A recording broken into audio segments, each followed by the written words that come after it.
That's right. It's Battle Weather Fans, episode number 26, emergency episode, early-ish. Some shit happened with the Nets and the Knicks this past week. Mike, Really? Alex, Mike Biseglia, Alex Benesowitz. That's right. I got it right. It took me to episode 26, but I think I've nailed it now. Benesowitz. Yeah. Yeah, You once I nailed get it after something, two tries. Yeah. What? I got it the first. I didn't get it. No, you did. You just kind of went slow. You weren't sure of yourself, you know? No. I was trying to show off the fact that I could do it slow. Like, I personally think I can say Giannis's last name better than anybody else in the country. Let's hear it. Giannis Antetokounmpo. Antetokounmpo. Very natural for me. Yeah, very natural. Alex Benesowitz, hard. That's an issue. That's the hard one. Yeah, right. That's the hard one. But thank you guys for coming to Bad Weather Fans. Appreciate you checking out us here on theprosclub.com. Of course, if you're on this podcast, 5 stars. We really appreciate that. If you listen on Apple Podcasts, leave a comment as well. All appreciated. All goes to the greater good of this podcast. So we've got a lot to talk about. Let's get right into it. Kristaps Porzingis, the injury to him from a week-ish ago. We'll talk about that on the back end, but we'll start it off with the Nets as they hired Steve Nash. Everybody saw that coming. Yeah. To be their head coach, which is just, Alex, like, I'm a Nets fan, you're a Knicks fan, but we're both basketball fans, and you and I do a good job of keeping an eye on the news, the trends, the rumors. This was a complete fucking blindside. So I personally, when I saw the news, I was stunned. I saw Woj tweet it. I thought it was one of those fake accounts. You know, like these fake guys that are like making up news. It seemed to fit that narrative. And then I Sports looked at Barry. I was like, no, it actually happened. So where were you when you saw this news? Like, we're making it out like but I'm just I was in the middle of a conference call with my colleague at work, and we were working on something. And I was sharing my screen. probably shouldn't tell this story, but I was sharing my screen to her, and like we were talking. And then something was loading, and then you texted me about Steve Nash's hire. I was like, what? So I broke the news to you. Yeah, you did. And because I was on a call, and we were trying to figure something out. And it wasn't like a major meeting. It was me and my colleague. She's one of my close friends, so it's not like somebody that I could I couldn't ignore. Like I could ignore her for a second. And she's and I started looking at my phone. I was like, no. And I look at it, and then she's like, Alex, you there? It was just like, oh yeah. Sorry. Yeah. Okay. It was just like, but then it was like totally gone, that whole meeting. It was like we were just figuring out an email or whatever. And we got it together, but it was just like, and then it was incredible, man. I actually heard you on do the emergency pod on Evan Roberts' podcast with him, and when you hopped on there, and I heard heard Evan say, he's like, I thought the Nets signed him as a backup point guard. I didn't know seriously, that. Right? That was really funny. So no, I would make more sense. No, the way 2020's been, it was like, you see anybody's name in the headlines, you got it. Yeah. Like, take a second to take a deep breath. But it was completely stunning. It's funny when you're not in the mindset of even thinking about the Nets. Like, I'm not thinking about the Nets or their coach. That's not even on my radar. It's just not on my mind. So that when it came up, it's like, it's a weird feeling as you're a big fan of a team and you're not expecting news, and you're trying to process something come all together, and it's something so shocking, like just from a human standpoint. I know we have a lot of Nick listeners and watchers here, so just trying to take away like the net side of things. Just when you're not expecting altering news about your franchise and it comes out of nowhere and it's that much of a shocker, good or bad, which we'll get into. You just look at it and go, what? What? Right. And it's rare that something is that shock. It's not like the fact that they hired a coach, because we knew that was obviously going to happen. It's the fact that it wasn't even a coach that wasn't even rumored it wasn't even like some random reporter in the middle of the country that said, hey, Steve Nash might be a Nets coach. And everybody's like, yeah, okay, dude, sure. You know what I mean? It was like there was no buzz about that. And that's why 100% Kevin Durant and Kyrie Irving chose him. 100%. That's not even a knock on the Nets. Not even a knock on the Nets, because if you have a star power and that kind of, you've been in there, these are like max level guys who have won championships. They've been in the league. They have a lot of pull. You sold your soul. We've been through this, and it. And it is what it is. You sold your soul for a 2-year window, 2-3-year window. And that's what it is. And, so it's not even a knock on the Nets. That's the reason why. It's because Kevin Durant wanted it. I don't care. Sean Marks played basketball with Steve Nash at some point and one day in their career. Like, who cares? You know what I mean? Yeah. No, I don't care if it was Sean Marks' brother. He wouldn't, you know what I mean? It doesn't matter. Right. No, so. it doesn't hurt. I mean, it definitely helps. No. They have a relationship, and I'm sure that helps. Maybe that helps more Sean Marks when he has to make the signing to understand it in his head. Like, this is somebody that KD likes, loves, but at least it's somebody I like too. Like, makes it easier.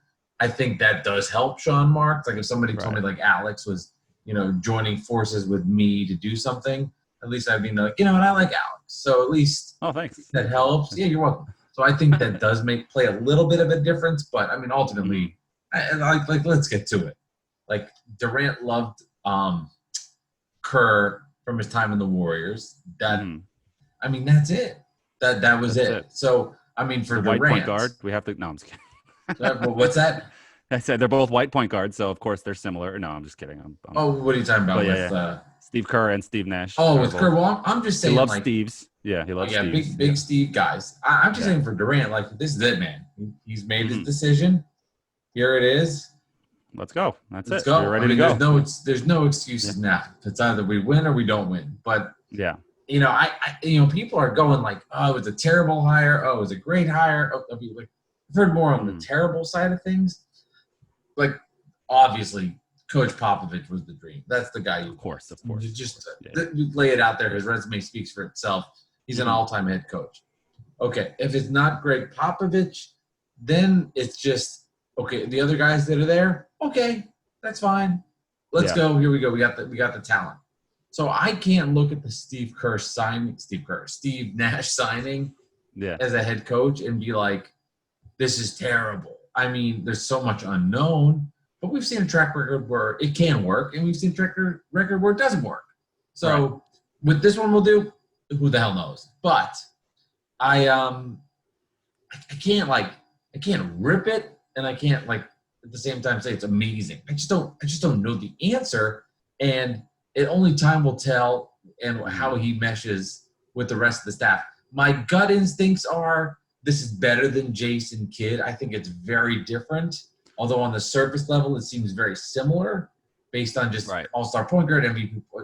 Kidd was never an MVP. Yeah, but MVP level. But just that kind of Hall of Fame top-notch guard coming in as the head coach. I think it's just like an easy comparison, but I think as personality-wise, they're very different people. Very different guys. Yeah, for sure. But, for me, and I said this to you, first, back to what you were saying, the rookie coach, you can't say it's horrible because you don't know. You don't know if this is the next guy. Like, you know what I'm saying? Like, there's always that what if. Well, yeah, this might be a terrible hire, but what if he's the next great coach? Yeah. You know what I mean? What if he's that?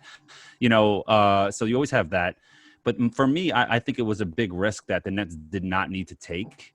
They have a 2-year window. Realistically, it's a 2-year window. If Kevin Durant is back, and then before the natural age progression shows up, or Kyrie Irving gets hurt again, and we've been through this 1,000 times, and that's why I didn't want Kevin Durant on the Knicks after he got hurt. And we don't need to rehash that. But there was no reason to, but I did. But there's no reason to take this risk and hire a rookie coach, because the inexperienced coach, especially one with no assistant experience, he's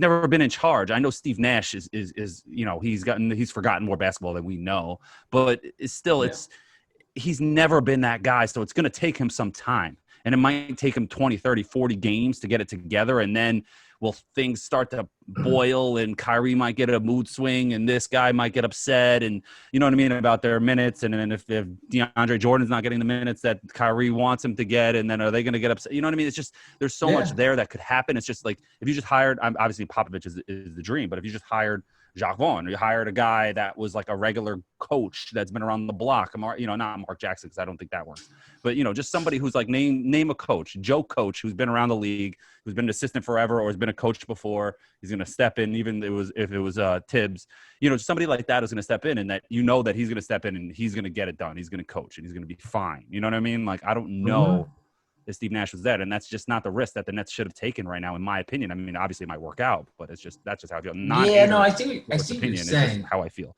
I see what you're saying, and I understand that risk of let's hire a guy that doesn't have much experience, but at the same time, I don't know if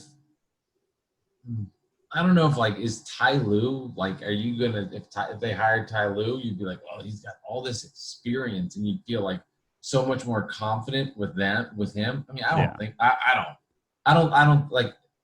All right, maybe if you said like, okay, we're comparing him to Brad Stevens, we're comparing him. I know it's a small sample size, but he's done such a good job. Let's just look at these. Budenholzer or something. Let's look at the 4 guys in the Eastern Conference Finals: Budenholzer, Nurse, Spoelstra, and Stevens. Like, okay, if you're going to compare it to that kind of experience, it's not even comparable. These guys are like the best coaches in the league. But all right, we're going to compare it to Jacques Vaughn. I mean, I know what I'm doing here. I'm playing the game, because in the previous podcast, I praised Jacques Vaughn. I can play both sides of it, so I understand that. Like, oh, we're going to play to Ty Lue. We had a whole podcast about, you laid it out there that he's not even a good coach. So now we're going to say, like, his experience even matters, so we can sway our argument either way we want to go. So if Durant loves this guy and Durant believes in this guy, that matters. And he has Kyrie Irving, if Durant's got Kyrie Irving talking, going, yo, Kyrie, this guy's this is an all-time point guard. He's going to help you become an even better distributor, a better point guard. He's going to help you become a Hall of Fame level player. Trust me on this. This is going to work. Yeah. I just don't. It's just like the players run the leagues. Like, what are you going to do? Yeah. That's why I was like, fingers crossed, he knows what he's saying. But as far as the alternatives that were out there, I don't know. They're just kind of like, okay. Like, I'll say this is a lot more fun. Yeah, it's something to talk about. It's more fun it's fun. Yeah, I mean, we talked about it. The episode was in lieu of Ty Lue. I don't remember the name, the number, but that was what was the name of it. I was very proud of thinking of that name of the episode. And we talked all about the Nets and Ty Lue. Yeah, thank you. And we talked about all the Nets getting Ty Lue. And your point, you kind of swayed me, because your point was like, when you have these big stars, it doesn't matter really who the coach is. You need a caretaker and somebody who can really just manage the relationships and manage the egos, like Joe Torre did with the Yankees. Things like that. Like, just get a guy in there who's like, Joe Torre, I'm not going to undermine him. You know what I'm saying? But just somebody who, like, most of the job is managing the egos of these guys who are paid 3 times the money that you're getting paid as a coach. You know what I mean? Like, Kevin Durant's getting $40 million a year, and then somebody like that, Jacques Vaughn's going to be like, dude, don't, just make sure you don't switch on defense. And Durant's going to be like, who the fuck are you? You know what I mean? Like, kind of a thing, So you need somebody like that. And Steve Nash definitely has the clout. He was better than Kyrie Irving. You know what I mean? Like, he didn't win the championship, but, he got screwed a little bit with that, when Robert Horry checked him into the boards and Amari took a step off the bench and he got suspended for leaving the bench. That was a joke. Well, that was the year the Suns had it, but whatever. If Steve Nash had LeBron James on his team, and not taking away from what Kyrie Irving did in that Cavs series. I mean, he hit the game when he got shot. He the biggest shot in Cavs history. So that'll always be there. No way to replace that. But point being is, you take Steve Nash in his prime, you pair him up with LeBron. Maybe he's winning multiple titles in Cleveland. So I understand. Yeah, and that's the thing. I mean, it's about being a caretaker, and you got to make sure everybody's on the same page and keep them motivated, and make sure you play DeAndre Jordan over Jared Allen. You know what I'm saying? So you're so fascinating. It's so fascinating to hear you, because you think it's like a troll move. I'm just fucking with you, man. I saw this Mitchell Robinson video today of him like dribbling behind the back. I was like, I think I can do that. It's not even good. Like, that's it's just like all over the place. I was like, there's no fucking way he's doing that in an NBA dribbling game. in his ear. Yeah, he's doing that against the guys in my basketball league. Of course, are like better than I am. Like, okay, congrats. I don't know. I just like this obsession with Mitchell Robinson videos. Like, who it's all over the place because it's exciting. So I mean, it is stupid. I get more. I'm not excited by anything that I see, like Hoodie Mellow stuff. I'm not excited about any of that stuff. Ever was. I never was. But like, when you see Mitchell Robinson hitting jump shots, then I'm like, all right, you know what I mean? Like, if you can hit that 15 footer, that 20, like, all right, now we got something here. You know what I'm saying? But I'm not looking for him to bring the ball up as the point guard and start crossing people and singling them out. Go ISO like Iverson. You know what I'm saying? I'm not looking for that. Like, this is the greatest NBA player ever. He's got handles like Iverson. He shoots on the outside like he's Ray He jumps Allen. over the backboard, Yeah, right. He's got hops like DeAndre Jordan in his prime, and he's got the Kevin Durant body. I'm like, okay, calm down. Mitchell Robinson. Mitchell Robinson has such a good sense of guys I humor know. too. He's such a kid. Like you forget how young these guys are. He's such a kid. He just responds. He's like, "I got a lot of tricks up on my sleeve, man." Like he tweeted back to that account or something like that. He says like something like he jokes around. He's just like a great guy. You know what I mean? Like you can just see like a happy person. You know what I mean? Yeah, Just no, really he's a baby. happy. He's a baby. Yeah. Forget it. You know, I'm 37. How old are you? I'll be 36 in 2 months. Yeah. Okay. 35. I mean, you forget, like, Yeah. what were you like when you were 23? Oh, Kids. my mind was not clear. I'll tell you that. I was a little out there. Yeah. Did you I had like a little too much fun? You like Spencer Dinwiddie's tweet? I sent you a text it to you. It was like, y'all wanted a third star. Here he is. Yeah. That was actually to like funny. apologize for that tweet too. Yeah.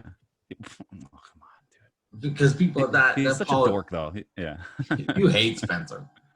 He's such a he's just such a like I don't know. It's just he's always trolling the Knicks, so how can I like him? But he's just such fair. A nerd. I'm sure I would get along with him too. Like if we ever met him or had him on, you know what I mean? Like when we had Richard Jefferson on, I hated him, but then we have him on the podcast and it's like, oh, this guy's fucking awesome. Like he's just a real cool guy. You know what I mean? Like whatever. It is what it is. He made a lot of news for his tweet yesterday or today, whenever that was, with saying that Giannis is probably a Pippen, and then Pippen's like, I didn't win 2 MVPs. Like, what the hell are you talking about? Like, you know, something he owned him. Well, it's funny too to bring back to that because they're just guys like interacting, and you know, for Richard Jefferson, I haven't cross-referenced it, but I'm sure when RJ was a rookie, Pippen still in the league in 2002?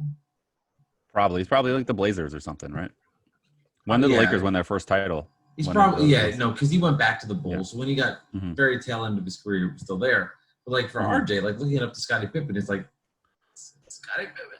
So it was just like kind of funny to see like Richard Jefferson be like, oh my God, one of the GOATs got me. Like that was kind of funny to see. He's like, I'm Scott Burrell, actually. That's what he said. Right, something like that. Right. Yeah, it was pretty funny. You think of it, Richard Jefferson, who was very good NBA player, high level NBA player, but not Scottie Pippen or anything like that, or not even close. But still, you know, to see RJ get that excited about Scottie Pippen quote tweeting him was just kind of funny. Yeah, no, and Scottie Pippen is one of those guys. I couldn't stand Scottie Pippen, man. Like Jordan, I ended up like starting to Jordan, I ended up respecting it by the second three-peat when he came out of retirement. I was like, wow, maybe I should start appreciating this guy and stop hating him so much. Like I still hated him and rooted against him, but I was like, wow, let me like really like be in awe of this person, you know, and appreciate what I'm watching. But with Scottie Pippen, I was just like, oh my God, fuck this guy. Like every time I saw him, it's like I can't stand his face. You know what I mean? It was just like, ugh. But I don't know. Which player? Not now because the Knicks suck. Yeah, there's no. When the Knicks were good, which you're growing up, which player on another team just drove you the bonkers the most? Like you hated him. Not Reggie Miller. Is it Reggie? Is the answer Reggie and it's just too easy? 100% Reggie Miller.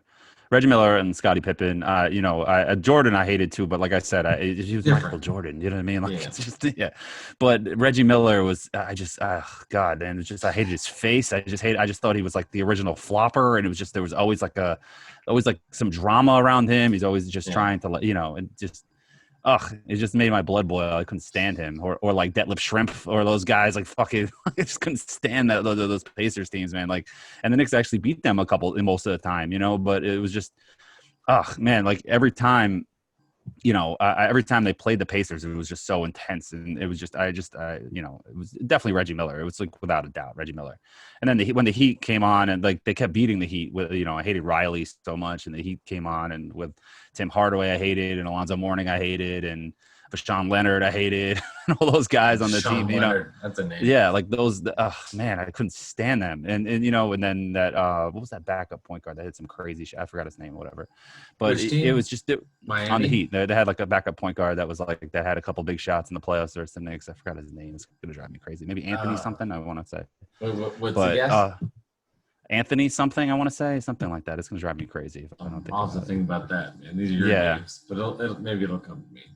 Yeah, but no, it just those guys, those Heat and Pacers teams, I hated. The Bulls I hated too, but it was just so like, all right, well, we're never beating these guys. Every time we got up, it was just like, the Charles Smith thing that sucked. But like the I told you that at a previous podcast, the biggest heartbreak moment for me wasn't even the Charles Smith moment, because it wasn't like one moment and the series was over. It's like you knew like the series was going to be over once Charles Smith did that, but the moment was the Ewing finger roll, missing that and losing to the Pacers. And it was just like, my whole body just my soul fell out of my body. I never felt that before in my entire life in like one moment, and then the fake spike game for the Dan Marino and Jets thing. Those 2 moments just like scarred me as a child.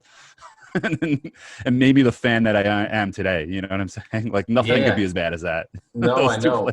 I know. Yeah. Well, I just like bringing it up because now, I mean, as a Knicks fan, there really aren't bad moments anymore. Just with your team, there's no like heartbreak or painful moments or that loss. A couple years ago, there was. Yeah, with Melo getting blocked by Hibbert, that was pretty bad. You know what I mean? That was a bad moment. As bad as those games, though. I mean, it was pretty bad because once if they win that game, then there's still it's a series, and now you come back to the Garden and like, all right, maybe we get a chance, and we face the Heat. Who knows? But that moment that sucked. But that was the last one for the Knicks, the Melo Hibbert play, and then other than that, there hasn't been anything since I don't know 2000. So that was really like that level. I mean, they've been in the playoffs, but it was nothing like the Murray punching the fire hydrant. Who cares? You know what I mean? They had no shot winning in those 2 playoff series, versus the Heat and then the Celtics, in those 2 years. But so it was definitely the Melo Hibbert. It was interesting watching the Celtics Raptors game tonight. We're recording this right after that, and this was game 3. Toronto won. Crazy ending. Kemba Walker had a beautiful pass. Daniel Tice for a dunk put them up 2, and then Raptors came back, called a timeout, and a sick pass from Kyle Lowry over Taco, and then to OG. It's a gorgeous 3 buzzer beater. But it was weird because like I bring that up because I was rooting against the Celtics. I just don't want to see them have success because the whole Kyrie connection. Even though I get where they're coming from, and they're better without Kyrie, and I agree with it. Yeah, but they're just insufferable people, and they're just so annoying. Well, you guys own them in the playoffs, right? You schooled me on that. This was 18 years ago. The Nets beat the Celtics in 6 in 2002. RJ was a rookie. Then the second year, RJ, the Nets beat them in 4 in the second round. But that was, such a long time history ago. Yeah. But I guess I'm just bringing this up because it was like I don't want Net fans to get so zoomed in on Knicks.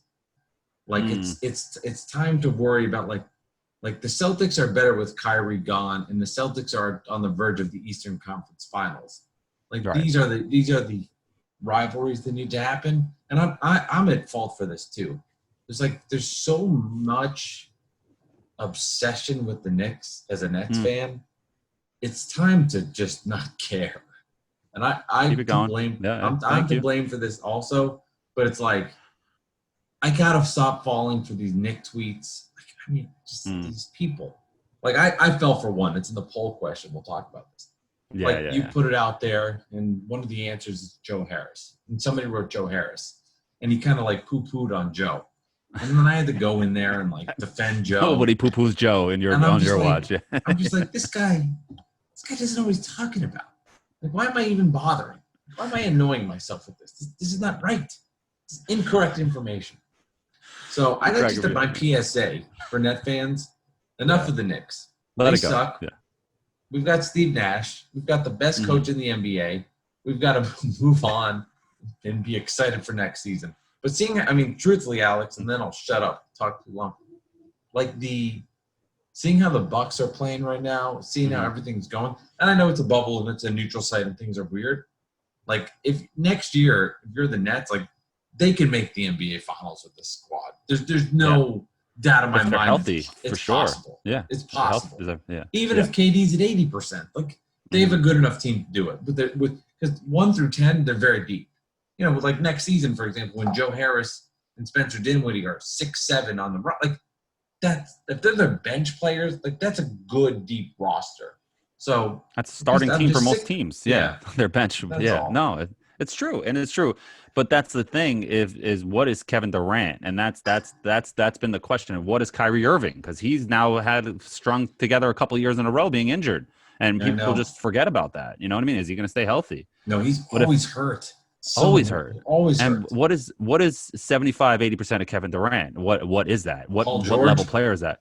Paul George, Tobias Harris. I mean, like, you know what I mean? I'm only I don't know. But yeah. But what is that? You know what I mean? And is that worth the whole deal? Good night. All right. Yeah. My fiance saying good night to me right in the middle of the podcast. Great. But, no, that's good. No, that adds entertainment. No, I've I got love my her. cat. My cat's somewhere here. He disappeared because cat tried to come over here. But that's the beauty of doing these live podcasts, Alex. Well, it's not live, we're recording it. You got to say good night. You got to get that in there. Yeah, that's cool. It's cool. You know, she had to go to sleep. It's 10:37 at night, and she's tired, so she's about to pop on some Family Guy and go to bed. And then you a big Family Guy guy? Yeah, I'm a big Family Guy guy. I was okay with Family Guy. I don't. What makes it's not it so the good? best show ever. I love watching it going to sleep. I don't know why. It's just one of those things that just like relaxes me. Like I'll put on any other show and I can't go to sleep, but I put on Family Guy and I'm out in 10 minutes. You know what I mean? It's just something. It's something like that. I don't know what it is, but it's not serious. Like I love all the classic episodes and stuff like that, and I watch the new ones, but it's very rare that you get like a really like a belly laugh from Family Guy anymore. But it's just such a great show. Like, you know, I don't know how to put it, but I'm a big Family Guy guy. Are there still new episodes of Family Guy? Mm-hmm. Yep. Do people still watch it? Yeah, I do. So what time's Family Guy on? I don't watch it at the time it's on maybe Sunday night or something. I don't know. I don't watch it like that, but I have Hulu, and whenever it pops up on Hulu, there's a new episode. Let me watch it. I thought you meant like Family Guy's on. You're like, all right, we're gonna watch some Family Guy down, now. guys. We ordered some Chinese Family food. Guy's on. Family Guy. Night tradition. Okay, so watching Simpsons and Family Guy. Yeah. Yeah. No, it's a great show. I was thinking about this before, actually. Now that you say Family Guy, what do we call our fans? Like the Bad Weather fans, or like it's kind of weird. You know what I mean? Like what do we say? The Bad Weather fanatics? You know, what do we call them? You know, we might have to ask the people. You know, yeah, we'll leave it up to them. Question. Yeah, maybe they make that next week poll question.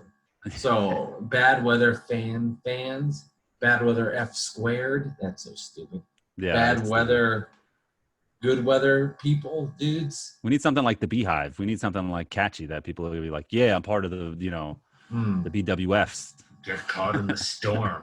Like a bad that's good. Yeah. We got to think of like a famous weatherman, like Sam Champions, something like that. We got to get like a guy like, like something like that. That's a good call. Yeah, I never thought of that. And I will say, that would be funny. Like Al. Imagine if you got like a DM from Al Roker and it's like, hey, Alex, this is Al. Like, I know who you are. I'm a big fan of the Bad Weather fans. I don't agree with Mike's takes, but I respect him. Can you imagine if Al Roker said that? Would that be the most random person that would like this podcast? Al Roker? Is there anybody more random? I would say so. Maybe like Mitch McConnell. I think that would be a little more random. I think that would be a lot more random if like Mitch McConnell was jumping in my DMs and be like, yo, bro, I love Bad Weather fans. When I'm not ruining the country, I love listening to Bad Weather fans. It's awesome. It's a great job. I get so stressed. I have such a day. When I'm done with my day. We are not drunk, guys. We are not drunk. I swear to God. You know how you like to watch Family Guy to end your day? I watch the Bad Weather fans YouTube video. And I've subscribed. I love it. Give us a subscribe. Subscribe, like it. It's growing. We only have 3 episodes on there, so we're just getting this layout that you like out over here now that Mike has been working on, and it looks really nice and professional. What? I hope I do it this time. Oh yeah, I hope you do. That'd be nice. Well, I hope I do. So there's a. At least we got the split screen going. We're learning. We're more of a podcast. Slight chance. That's I figured out. There's like this real quick. That's the switch. Do that real fast. It was that simple. It was so stupid. I was just gonna say there is a slight chance. Yeah. And I was like, everybody can do this. Why can I not figure this out? You're a professional like audio guy. Like you can't figure this thing. Couldn't figure fuck. There's a slight chance that I'm out for the next couple episodes because my wife's due for our first kid. It's actually we're recording this on her due date. I don't think it's gonna happen now. And if it does, I'll bolt. And her birthday's tomorrow, right? Her birthday's tomorrow. That'd be great. So if I'm out, we're gonna have Mitch McConnell, who's a huge fan, fill in for the podcast, and it's gonna be Alex and Mitch talking Knicks. That'd be funny. Mitch is actually my dad's name, so that'd be funny. Mitch is actually my dad's name. Okay, all right, that's I feel like a little connection. Just have my dad pop in and play like Mitch McConnell, like sit next to me, like Mitch McConnell, like this. Is that your Mitch McConnell? That was just the turkey neck. Yes, that was my Mitch McConnell Okay. turkey neck. Let's see your Lindsey Graham. No, all right, I'll stop. No. We don't have time for those jokes right now. Okay. All right. Anyway, sorry. So anyway, I want to get to this. That next week we could have a special guest filling in for a couple episodes. Speaking of Mitch McConnell, yes. Yeah. Your boy Dolan. Dolan J. Trump. Yes, Jonathan might be on with us next week. We're going to we've been texting and trying to figure it out, and we don't know when you're gonna have the baby. Whenever Kyrie Biseglia comes, we're gonna have the Dolan Trump is gonna fill in. Did I not tell you the name of the kid? No, I don't think so. Can I guess? Yeah, of course you can guess. Okay. Is it a boy or a girl? It is a boy. Boy. Okay. So it's gonna be Drazen Biseglia. It is not Drazen Bisegs. No. Maybe Derek Coleman Biseglia. How about that? No, not DC for 3. That's a DC 3. Oh my God. Kenyon Biseglia. That's it. Kenyon Biseglia. I would love to have done Kmart. No, Kenyon Biseglia. That's my favorite. Let's see.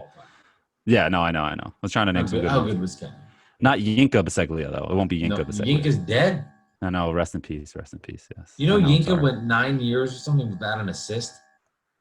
How do you not fall into assist by accident? You know what I mean? 9, I might be embellishing 9, but he didn't even have a long streak that was absurd. Long streak without assist. But he only played 3 minutes a game. I mean, what did he play? 10 minutes a game? If that, but still, you fall into an assist somehow. Pass the ball to somebody, shoot a 3. That was not a good pick. He went to George Washington. That just did not work out. Wasn't there another pick the Nets had around that time that was really bad? It was right after or the year before or something like that. That was really bad. That was another joke pick. I don't know. I don't remember. I'm not sure. I forgot. Whatever. But anyway, what's your kid's name? Let me hear it. Ryan. Tell the world. Tell the Bad Weather fans. What'd you say? I'm sorry. Ryan. Ryan. Oh, okay. Mm-hmm. Nice name. Very strong. Thank you. Strong name. Yeah. I'm not a fan of I wanted an old school name. I don't like men names. I don't think they're very good. I think yours is actually one of the better ones. But I don't like I like a few names. Alex, Mike, Josh, Andrew.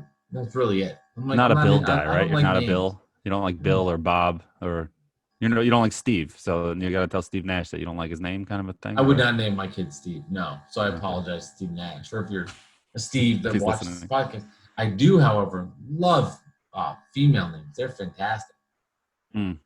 I think they're great, but it just it's a boy. It's hard to get into on that. I'm too tired. I have this week. Yeah, okay. I'll move off this. What's your side name for your female? No, I'm just kidding. The side name for what? Your female side name. You know what I mean? What do you like to call yourself? Yeah, that would be Samantha. Samantha? Okay, that's I didn't have to hesitate on that. Yeah, Samantha. Yeah, you already know exactly. My name goes both ways. I'm Alex, so it's easy. Mine is either way. So Danielle. No, Alex is either way. Yeah, but you'd be Alexandra. Yeah. I do have the longest name ever. The Alexander Benesowitz is really the longest name of all time. Well, not really. Not like Giannis. Lewis. That's my middle name. Oh, yeah. I think we talked about that once. No, we haven't. Because I don't want to give away your email address, but you had the L initial. My middle name's Lewis. Louis.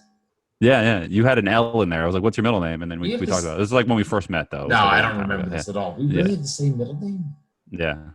No, that sucks. It's a trivia topic for the Bad Weather fanatics out there. Bad Weather fan. I wish you told. I don't remember that. I really don't remember that. It's all right. You don't have to remember everything. It wasn't really a momentous occasion. You know what I mean? It was just I remember weird shit. You know what I mean? Like random. When you're a sports fan, you're the master of useless information. You know what I mean? The things that are not going to make you a better person. You just know every little thing. Like we know who Yinka Dare is, and the random person walking down the street has no idea who that is. You know, we know who he is. Things like that. Or that he didn't have an assist for however many years in a row. You know what I mean? Something where, like you just know that. I'm going to give you a nugget after this podcast. Yeah. And you're going to laugh your ass off, but I can't tell you during. Okay. And you're going to go, podcasting. Oh my God. It's going to blow your mind when I tell you it. Mm-hmm. Just remember that, okay? Okay. So, I'll write it down. Mental note. We recorded our last episode, and then I guess the next day or maybe 2 days later, I don't remember exactly. It was that day because we recorded Friday morning and then it happened later that day and you weren't going to be able to post it until Saturday. So it was kind of like we posted it after the news, but we recorded it before the Porzingis news hit kind of a thing. So. I don't like how you said you had to post it the next day. You're making me feel like this is like like I was available all weekend to re-record. You weren't even there. I had to go out of town, man. I needed to take a break. So don't give me that shit, okay? That happened. That's going to annoy me. That's going to annoy me more than your take. Now John Starks has the best 3-point stroke ever. Okay, I don't want to hear it. Not my pick. Allen Houston does though. Allen Houston does. Okay, he doesn't annoy me as much. Okay. But anyway, Porzingis. We were recorded. Previous news. Then he got hurt. I know. You become like the Pied Piper for. Oh my God, my Twitter blew up. I was like, I couldn't even. I have the Dallas Mavericks fans from Dallas that are like on all these accounts. I'm like on the wall for them, like I was for Nets fans. All of a sudden, I became like the public enemy #1 for Mavs fans. Yeah, which is fine. Whatever, I don't care. They think they're getting to me. Put my face and put a clown mask on. Like I don't give a shit. Like it just makes me laugh. A little bit. All right, well. So no, I don't care at all. It's like I just laugh because now you have a picture of me saved on your phone. Like I think that's hilarious to me. Like okay, so I'm the pathetic one, but you have a picture of me on your phone, and you're a man. So that's your I mean do what you want to do. Don't take that the wrong way. But I'm saying like as a grown person, you shouldn't have my face on your phone. I mean, that's just how I feel. And, we weren't rooting for let me clarify, because I had a couple of beat reporters, Knicks beat reporters, the usual suspects that have to make everything negative about the Knicks. Knicks fans were happy Porzingis got hurt because we were vindicated, because that is why we were okay with the trade. It was partly why the Knicks made the move. People want to say, oh, it's because he demanded a trade. They wanted 2 max slots and they wanted to attract some star players. Well, if Porzingis is this max player superstar that everybody perceives him to be, why wouldn't they want to keep him and then get Kevin Durant? Wouldn't Kevin Durant want to play with him if he was that great? You know what I'm saying? If he was that much of a shoo-in, because it is what it is.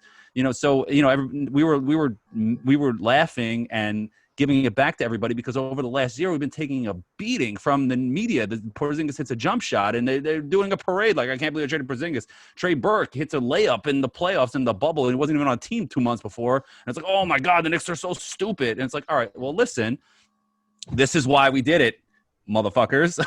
Like, look at what we did, and that's it. Yeah. And now we're all laughing at you guys, and then of course they spin it into, Knicks fans are rooting for injuries and they're pieces of shit. I can't believe that you were doing that. Yeah. And you like my voice. This is my Mavs fan voice or my Knick reporter voice. I can't believe it, and they're just terrible people. All of the Knicks suck. Knicks fans are terrible. They're scumbags. Like, you know what, man? A lot of them are scumbags. A lot of us are scumbags. I got to be honest. But we're not rooting for injury. We were just laughing because now if Porzingis is hurt and he's going to miss some of the year next year, maybe even the whole entire year, because he has a torn ligament in his knee and they're trying to bury that too. Like they're trying to bury the MRI results for a couple of days, like I kept saying on Twitter and on this podcast. The Knicks have their draft pick. They are not going to make the playoffs without Porzingis. I mean, Luka's great, but unless they make a trade that we don't see coming, they're not going to make – they were the 7th seed this year with both of them, and Porzingis missed a month. You know what I'm saying? Like, so – This idea, and we talk about this too. The Warriors are coming. The Pelicans are coming. The Grizzlies are coming. The Spurs might make a resurgence. The Suns are coming. The West is loaded next year. Yes. To say the Mavs are guaranteed the playoffs is a bunch of crap, especially with a hurt max player and Tim Hardaway Jr. I don't know if they're and I love Tim Hardaway Jr. I don't know if they're guaranteed to make the playoffs, but I would ask you this: which maybe let's pose the question this way. I don't know the answer. I'm going to find out. We're gonna talk it out. We're going to have a little therapy session. Okay. That's it. This is my therapy. Which team would you want, if you had a current roster, would you feel most comfortable with starting your franchise? If you had to pick a franchise, would you pick the Pelicans? Would you pick the Mavs? Would you pick the Suns? Or would you pick the Grizzlies? Or the Blazers? Who would you want to start? Which team would you feel the best to start your fandom with? I think the Pelicans. So Pelicans won. Pelicans, definitely. Because who's two? Suns, because they have Booker and Ayton is coming on. I know he had the suspension this year, so it kind of made them a lot worse than what they were. And DeAndre Ayton he's #1 pick in the draft, and he got suspended, and that really made them start to lose. And they showed it in the bubble. They were 8-0 in the bubble, like this. And I'm not being a prisoner of the moment. Like they have a good team, and they're coached well by Monty Williams is a good coach. You know what I mean? Like they're coming. Booker's he might be taking that next step next year. And so I see the Pelicans and the Suns, and like the Mavericks, like they're kind of a mess, man. Like they really are. And like, Porzingis it's because of Porzingis' injury. I mean, they really went all in on Porzingis, and now next year, if they take a step back which they might, and just miss the playoffs, or even if they're the 8th seed, the Knicks have this middle of the first round pick. They're not going to be able to add with no, and then, I know that they have the cap space to add a max player next year. That's what everybody keeps saying. But they're not going to sign Giannis. I mean, like, maybe they would do, but why would Giannis go from Milwaukee to Dallas to go to, you know what I mean? And then you got to pay Luka, and how are you going to pay 3 max? And then how are you going to build your team? I mean, obviously if you have Giannis and Luka, I mean, like, whatever, but you know what I'm saying? And like, I'm trying to like yeah. No. I posed the question because I to me, I think the Mavs are overrated. I'm just got to put it there. That's all. Yeah, no, I hear you. That's fine. Yeah. I get what you're saying. I'm getting hyped up, man. It's fun. Too late for this. I think the question is because, out of all the teams I mentioned, the team that has the best players on Dallas. So I think with that being said, you could figure out the rest of it. I don't think Porzingis is going to work out in Dallas. I don't think it is. I think he's going to get old fast. I think with these injuries we've seen, he's going to become a shell of himself and a jump shooter, and he's not going to be what his potential could have been if it all worked out. I do think though, when you have a guy like Luka there, you can figure out the rest. It's impossible to find guys that good. It's it's nearly impossible in the NBA to find guys that good. So they have that working for them. So I don't want to minimize that, even though I do think, and I agree with you, Suns have more balance. But at the same time, let's all calm down a little. It was an 8-game stretch in an NBA bubble. Need to see a little more broader scope. The Blazers, I love Lillard. I think McCollum's excellent. Yeah, they're capped. They hit their ceiling. Yeah, there's not much. Dame needs another. He needs Anthony Davis to even be in the conversation for that stuff. And they're just they are what they are, which is they're the Knicks of the 90s in the West. Step along. But you know what I mean? They're not going to beat the other teams. Mm-hmm. So I would say for the Mavs, they do have the Luka card. How far can that go? Is that enough to beat those other teams long term? I don't know. We'll find out. But I'm with you, man. And I hate agreeing with you because Thanks. No, I mean, I thought I would be scared. I'd be scared. I'd be scared of Porzingis. Now, does that mean that the Knicks got the better end of the trade? No. We'll see. Well, we'll see what this pick is. Yeah, we'll see. We'll see what they do with the 17th and the 18th pick, or the 17th and the 12th pick. The Mavs, even if the Mavs don't make the playoffs next year, they're better than they're not 1 through 10. They're better than the Hornets. They're better than they're going to be better than the teams in the East that miss the playoffs. They're better than the Knicks. They're going to be bottom of the lottery. So is pick 12 and 17 enough to guess what? Compensate? I don't know. Guess what? Luka is also shown that he can get hurt at times as well. This year he missed a stretch. He's kind of. I'm just saying. I'm not rooting for injury. Let me here. find any reason to tell you that the Mavs are going to suck. I know you're not rooting for injury, but you're rooting for them to be bad. Of course. Once Porzingis got hurt in this playoffs, once Porzingis, the Mavs were appointment television for me this playoffs. But once Porzingis got hurt, I was like, who cares? Luka hits a step back 3 to win. I'm like, I don't give a damn. You know what I mean? But it was a great shot. I was like, holy crap, what an incredible play by Luka. But then, when Porzingis was playing, I was mad. But now it's like, all right, well, next year, you're rooting for the Knicks and you're also rooting for the Mavs to lose. You know what I mean? You're rooting for them to be bad because you have their pick. It's just foreign to Knicks fans. It's rare that we have someone else's unprotected pick that we're waiting to see that hopefully it all blows up in their face. You know what I mean? Yeah. The Mavs have the foundation to build the championship team in the next 5 years. It's just not going to happen next year. You know what I mean? Because they have Luka. Once they have Luka, they clear some cap, they pay him. Maybe they deal Porzingis. I don't know. You know what I mean? They get out from Tim Hardaway's contract. They get out from a couple other contracts that they have, and they make some pieces that really fit Luka's game. You know what I mean? They're really going to – because they have Carlisle. He's still a great coach. He's not going anywhere. He's still young enough. And they really have the foundation to build it. But right now, it's not going to happen next year. That's for sure, unless Luka all of a sudden becomes the greatest player in the history of the NBA. You know what I mean? So in 1 year, you know what I mean? And it is what – that's just how I feel. And, that's all I have to say about that.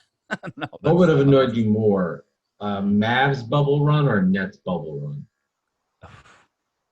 With this Nets depleted roster with nobody on it. That's a tough question. I think a Mavs bubble run would have bothered me more because the Porzingis perception and the media coverage of Porzingis, it was out of control, man.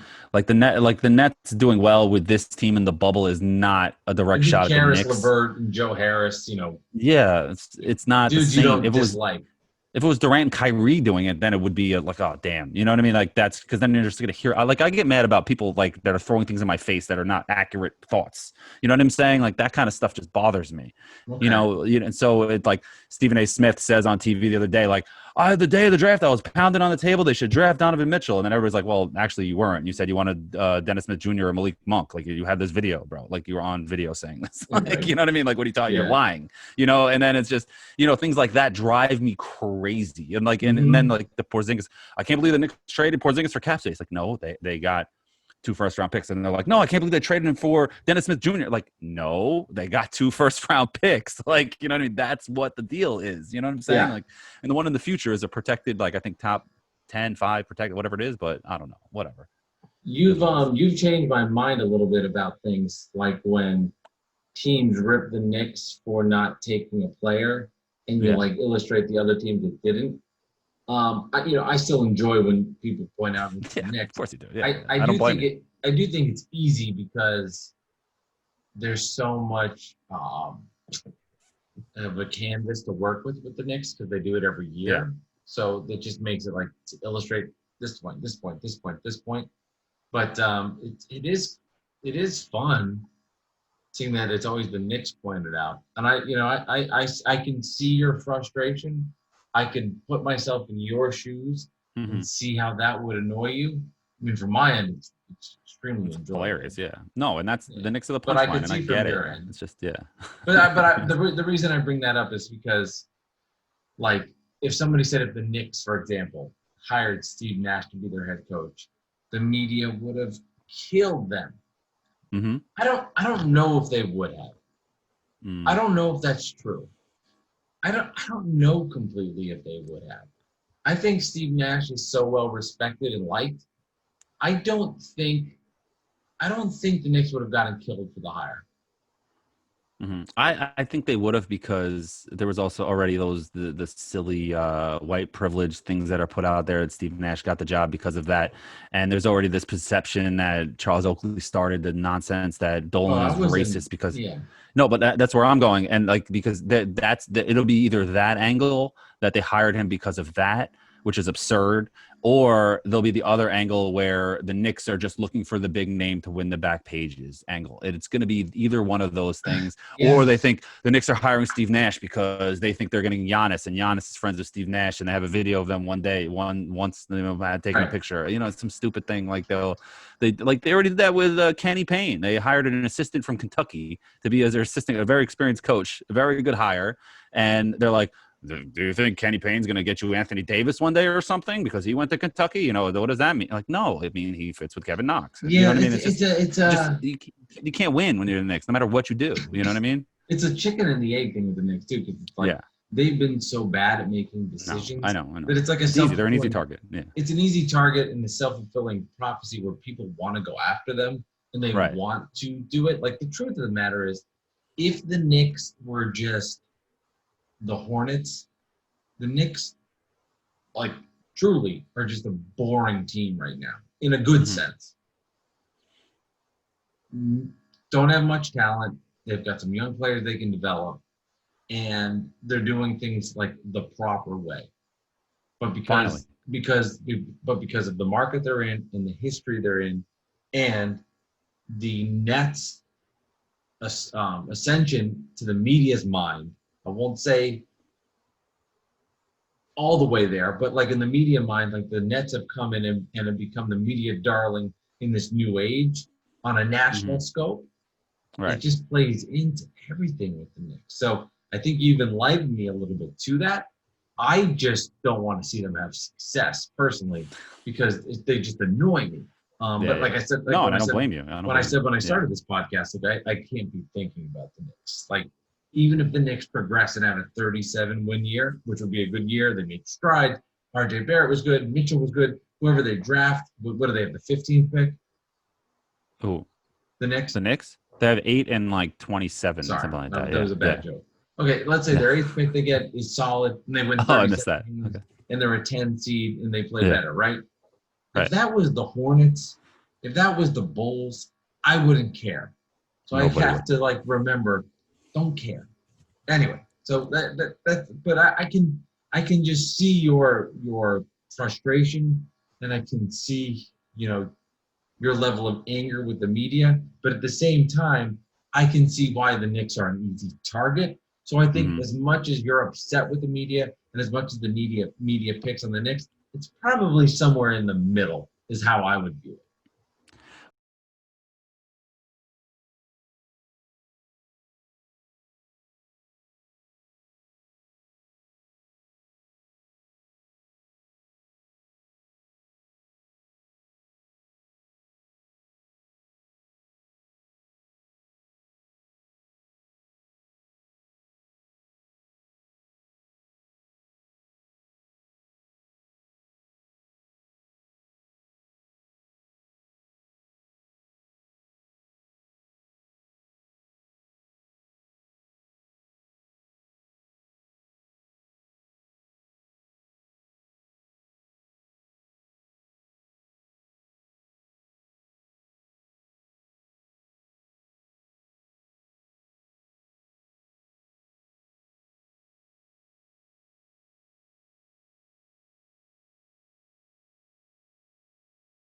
Doesn't matter. I have to give you that shot again. But like, so they do that. So Uh, they don't get the guys, right? They plan their whole off season, their whole season to get the guys. You know what I mean? They trade Porzingis because they didn't want to give him a max, and he was hurt, and he was an asshole, and he thought he was mellow, and he's not mellow, and he hasn't proven anything.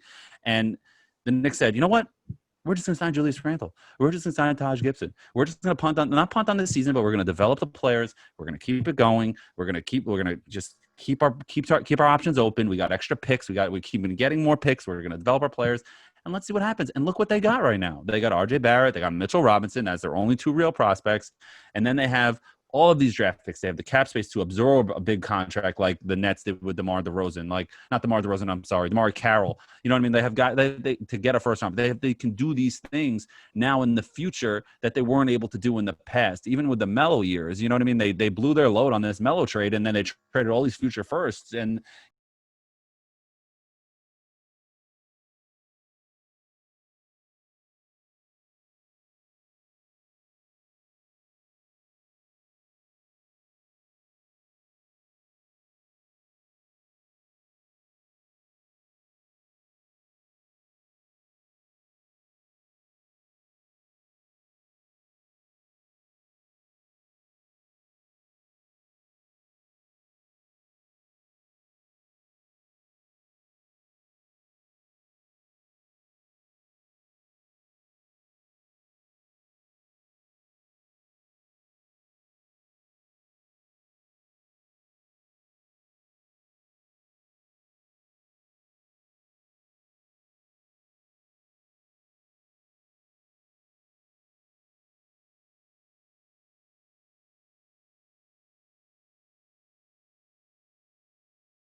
Yeah. Oh, Do you want to you tell me, or you would? know Okay. this is something I should have brought up after. Let's just Yeah. continue, and I'll tell you after you be like, it's a good idea. Okay.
Gallinari at this point.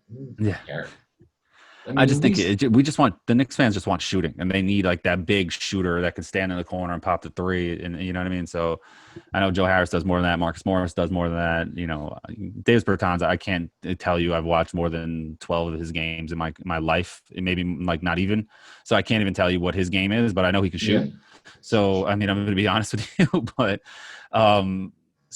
you know, I prefer Joe Harris just because I'm comfortable with him. I know that he can shoot the three. He can do more than just shoot a three. And he's younger. He's the youngest guy out of the four. Okay. And he's still getting better. You know what I mean? And it'll stick it to Nets fans. That'll be fun too. You know what I mean? Right, so there's a lot of that. All right. So then next one we have Stacey Patton at Stacey Patton 89. Rest in peace, Malik Sealy. You know, played Stacey Patton in the greatest movie of all time, Eddie, with Whoopi Goldberg. I'm sure last time the Knicks were relevant, Whoopi Goldberg. Yeah. Okay, so he goes, I like Harris a lot, but think the team would benefit more from a stretch four, especially since there are several 3-and-D wings we could target, fewer stretch fours in the draft. Plus, we already have RJ, Frank, and Dotson. Gallo is by far the best stretch four on that list. So I don't know if Gallinari is really a power forward. He might play power forward because he's like bigger, but like I don't know if like he's a stretch four, I guess. But I wouldn't feel comfortable with him being a power forward on my team. I mean, I know the traditional power forward is dead, but I don't know. I don't know about that. What do you think? Gallinari, I just don't think he's a fit where he is in his career. You want young, hungry guys that are going to come in. You know, the other three, you give them big money, I think they're going to play their ass off. I know Joe will. I've seen him. I've seen Marcus when he was with the Knicks play his ass off. I just don't know. Just time-wise, I'm like, that's done. That's sailed. Why are we going back here? Yeah, it's like Melo, bringing Melo back. Like, why are we doing this again? The time has passed. It's over. Just move on. And if you're like, why would Melo want to go to the Knicks? Like, why would his family's here? I don't know. Wouldn't Melo want a title? You want to go? Yeah. I mean, I'm thinking. Well, go back to Portland and be happy. You know what I mean? Be happy with players. He said he found a home. Yeah. Because Dame's a real dude. I don't think Portland's winning a title. No. At least he's going to be happy. In the mix of fun. Yeah. Because I can see Melo and Dame and CJ getting along. They seem like very similar kind of character guys. Like they're very like, like they're just. I can see them vibing for some reason. I don't know why. Like they don't seem like two opposite ends of the spectrum kind of a people, you know what I mean? Like they're not like, none of them are oddballs. They're just chilling, love hip hop, relax, you know what I mean? Kind of a thing. So that's just how I feel there. And then let's see, we have Ace. So he's at Kyrie KD 0711. He goes, LOL, imagine Joe Harris would leave Brooklyn for the Knicks. So that's your boy right there. You should follow him. Next we have